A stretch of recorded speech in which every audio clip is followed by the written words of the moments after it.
स्वागत है आपका पब्लिक टाइम्स में। नमस्कार, मैं संध्या। पब्लिक टाइम्स पर आप जानेंगे बिहार की खास खबर को, तो आइए देरी न करते हुए फटाफट जानते हैं बिहार की खास खबर को।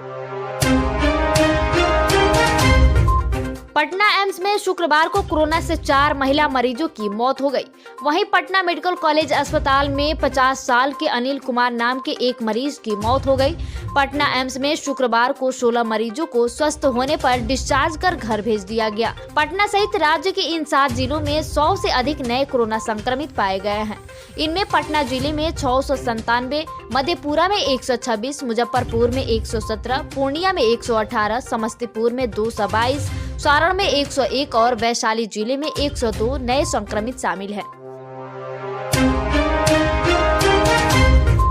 बालू के अवैध खनन से काली कमाई करने वाले 12 पदाधिकारियों पर ईओयू ने 2021 में सख्त कार्रवाई की है।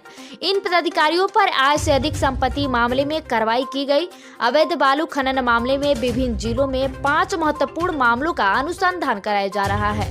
15 भ्रष्ट लोक सेवकों पर भी आय से अधिक संपत्ति में कार्रवाई की जा चुकी है। इनमें अधिकांश बालू के अवैध खनन में शामिल लोग हैं। दरभंगा में कुलपति प्रोफेसर एसपी सिंह की अध्यक्षता में शुक्रवार को विश्वविद्यालय परीक्षा परिषद की बैठक हुई। इसमें छात्र हित में कई निर्णय लिए गए। स्नातक तृतीय खंड के विज्ञान तथा वाणिज्य विषयों के परीक्षा फल के असंतुष्ट छात्रों के आवेदन के आलोक में कुलपति द्वारा गठित समिति की अनुशंसा की समीक्षा की गई।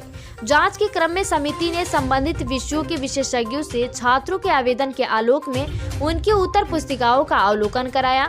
अवलोकन के क्रम में विशेषज्ञों ने पाया कि मूल्यांकन कार्य अत्यधिक संतोषजनक एवं उदारता पूर्वक संपादित किया गया है।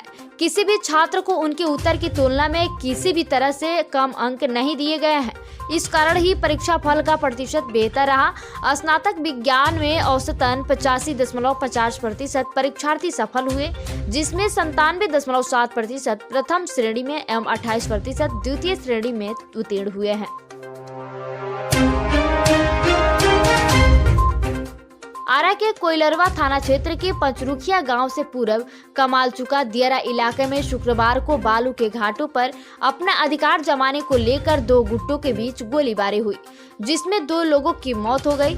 मरने वाले दोनों लोग एक ही पक्ष के बताए जा रहे हैं। घटना के बाद खदान में अवैध बालू लोड करने पहुंचे ट्रैक्टर चालकों और मजदूरों के बीच भगदड़ मच गई। इधर 2 की मौत की सूचना मिलते ही एसएसपी हिमांशु कोइलरवा और बढ़ारवा थानों की पुलिस के साथ कमालू चक दियारा क्षेत्र में पहुंचे और घटनास्थल से दोनों शवों को बरामद किया। मृतकों में एक की पहचान उत्तर प्रदेश के महाराजगंज के बहेरिया कुम्हरिया काला गांव के 40 वर्षीय दुर्गेश कुमार के रूप में की गई है। राजधानी पटना में लगातार डकैतों के रडार पर आभूषण की दुकानें देखी गई है। हाल फिलहाल की बात करें तो पहले राजीव नगर में और अब कदम कुआं थाने के बकारगंज में शुक्रवार को अपराधियों ने पिस्तौल की नोक पर करोड़ों की लूट कर ली है। दिन दहाड़े अंजाम दी जाने वाली इन लूट की वारदात को लेकर पटना के व्यवसायियों में आक्रोश है। शनिवार को व्यवसायी बड़ी तादाद में सड़क पर उतरे और विरोध में मार्च किया। वहीं पटना जिला प्रशासन ने व्यवसायियों से वार्तालाप जारी है। हिंदी भवन में व्यवसायी की वार्ता डीएम और एसएसपी के साथ हुई है। पटना डीएम और एसएसपी से व्यवसायी सुरक्षा की गारंटी मांग रहे हैं। शुक्रवार को पटना में सुबह 8:30 बजे तक मात्र 200 मीटर दृश्यता रही। घने कोहरे के कारण कुछ भी स्पष्ट दिखाई नहीं देने से परेशानी हुई। सुबह 9 बजे तक वाहनों की लाइट जलाकर ड्राइविंग करना मजबूरी रही। धीरे धीरे कुहासा हटा और 11:30 बजे 1800 मीटर दृश्यता रही। कुहासा होने से ठंड का प्रकोप भी बढ़ा। सुबह में पछुआ हवा के चलने से कनकनी रही। सुबह 10 बजे के बाद मौसम साफ होने पर धूप निकली। पिछले कुछ दिनों में निकलने वाली धूप की अपेक्षा शुक्रवार को निकली धूप में गर्माहट रही। दोपहर में पछुआ हवा के शांत रहने से धूप का असर रहा। लोगों ने घर से बाहर निकलकर धूप का आनंद लिया। लोगों ने राहत महसूस किया। धूप निकलने से बाजारों में चहल पहल अधिक रही। शाम तक बाजारों में लोगों ने खरीदारी की। शाम में फिर कनकनी शुरू हुई। जिले के विभिन्न विद्यालयों में तैनात 15 शिक्षक शिक्षिकाओं का प्रमाण पत्र फर्जी पाया गया है। निगरानी जांच में प्रमाण पत्र फर्जी पाए जाने के बाद डीआईयू डॉक्टर ओम प्रकाश ने संबंधित स्कूलों को एचएम को पत्र भेजकर शिक्षकों को हटाने का आदेश दिया है। बीईओ के माध्यम से कार्रवाई से संबंधित प्रतिवेदन भेजने का भी निर्देश दिया है। डीईओ ने इसकी प्रतिलिपि संबंधित शिक्षक शिक्षिका, विद्यालय शिक्षा समिति के सचिव, बीईओ और निगरानी अन्वेषण ब्यूरो के इंस्पेक्टर को भी भेजी है। सदर अस्पताल परिसर स्थित ब्लड बैंक के भवन के नवीनीकरण का योजना बनाई गई है। ब्लड बैंक में 300 यूनिट ब्लड क्षमता बहाल है। वर्ष 1999 में स्थापित ब्लड बैंक में सालों भर तकरीबन 50 यूनिट ब्लड उपलब्ध रहता है। ब्लड बैंक से वर्ष में 22 से 2500 यूनिट ब्लड की आपूर्ति की जाती है। बैंक में 3 जीएनएम, 4 लैब टेक्नीशियन कार्यरत है। बैंकों में लोगों द्वारा दिए गए ब्लड को रखने के लिए 2 फैन फ्रिज, 2 डोनर चेयर सहित अन्य उपकरण लगाए गए हैं।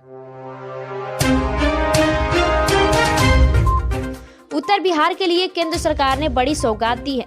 सिवान के मेहरौना घाट से शुरू होकर सिवान, चकिया, सीतामढ़ी के भीठा मोड़ होते नेपाल में समाप्त होने वाला राम जानकी मार्ग अब 4 लेन होगा। बिहार में इस सड़क की कुल लंबाई 243 किलोमीटर है। पहले इस सड़क का निर्माण 2 लेन होना था। केंद्रीय मंत्री नितिन गडकरी ने सूबे के पथ निर्माण मंत्री नितिन नवीन को पत्र लिखकर यह जानकारी दी है। राम जानकी मार्ग की शुरुआत यूपी के अयोध्या से हो रही है। कुल परियोजनाओं पर 2000 करोड़ का खर्च होना है। बिहार में यह सड़क सिवान के मेहरौना सीमा में प्रवेश करेगी। उसके बाद सारण जिले के मशरक से गंडक नदी पर 70 घाट पुल होते हुए मोतिहारी जिले के मेहसी में पहुंचेगी। बिहार के दक्षिण मध्य और दक्षिणी पश्चिमी भाग में शनिवार से मौसम में तेजी से बदलाव आएगा। पश्चिमी विक्षोभ की वजह से बनी चक्रवातीय परिस्थितियों की वजह से सूबे के 14 जिलों में अगले 24 घंटे में मेघा गर्जन और ओला गिरने के साथ बारिश के असर है। हवाओं के रुख में भी काफी बदलाव के असर है। पिछले 24 घंटे में पटना, वाल्मीकि नगर, दरभंगा, डेहरी और सहरसा में मामूली बूंदाबांदी हुई। मौसम विज्ञान केंद्र की ओर से 22 जनवरी यानी शनिवार के लिए येलो अलर्ट जारी कर कहा गया है कि पटना, गया, नालंदा, शेखपुरा, नवादा, बेगूसराय, लखीसराय, जहानाबाद के अलावा बक्सर, भोजपुर, रोहतास, भभुआ, औरंगाबाद और अरवल जिलों में कुछ जगहों पर मेघा गर्जन के साथ बिजली चमकने और ओला गिरने के असर है। बिहार विद्यालय परीक्षा समिति द्वारा बोर्ड की आयोजित परीक्षाओं में बेटों के अपेक्षा बेटियों की संख्या बढ़ी है। मैट्रिक की परीक्षा में पिछले साल बेटियों की संख्या बढ़ी थी, लेकिन इस बार स्थिर है। इंटरमीडिएट की परीक्षा में 2021 में कुल 43,700 परीक्षार्थी शामिल हुए थे। वहीं 2022 में कुल 45,461 परीक्षार्थी शामिल होंगे, जिसमें से पिछले साल 23,671 छात्र थे, जो इस बार मात्र 565 बढ़कर 24,236 हो गए हैं। वहीं छात्राएं पिछले साल 20,029 थी, जबकि इस बार यह संख्या 1196 बढ़कर 21,225 हो गई है। यानी पिछले साल से छात्रों की संख्या में 2.5% से भी कम की वृद्धि हुई है, तो वहीं छात्राओं की संख्या में करीब 6% का इजाफा हुआ है। बिहार में शराब की वजह से हुई मौतों के कारण नीतीश कुमार की सरकार बैकफुट पर है। इसी बीच लोक जनशक्ति पार्टी के मुखिया चिराग पासवान ने बिहार के राज्यपाल फागू चौहान को एक पत्र लिखा है। पत्र में उन्होंने राज्य में राष्ट्रपति शासन लागू करने की मांग की है, ताकि जहरीली शराब के सेवन से होने वाली मौतों को रोका जा सके। चिराग पासवान ने कहा, हमने राज्यपाल को पत्र लिखकर बिहार में राष्ट्रपति शासन लगाने की साजिश की है, ताकि जहरीली शराब के सेवन से होने वाली और मौतों को रोका जा सके।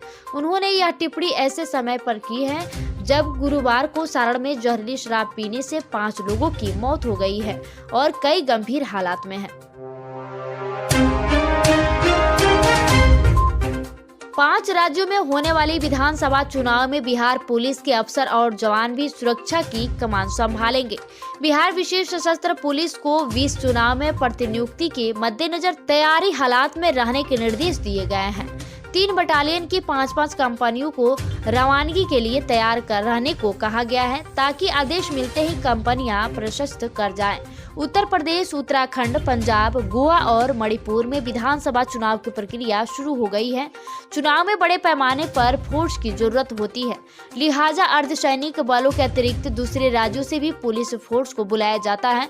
सूत्रों के मुताबिक 13 जनवरी को गृह मंत्रालय द्वारा राज्यों के साथ वीडियो कॉन्फ्रेंसिंग की गई थी, जिसमें चुनाव मद्देनजर पुलिस फोर्स की जरूरतों को लेकर भी चर्चा हुई थी। इसके बाद पुलिस मुख्यालय ने अपनी तैयारी शुरू कर दी है। IRB बटालियन की 15 कंपनियों को तैयार रखने के निर्देश दे दिए गए हैं। तो ये थी बिहार की खास खबर। धन्यवाद।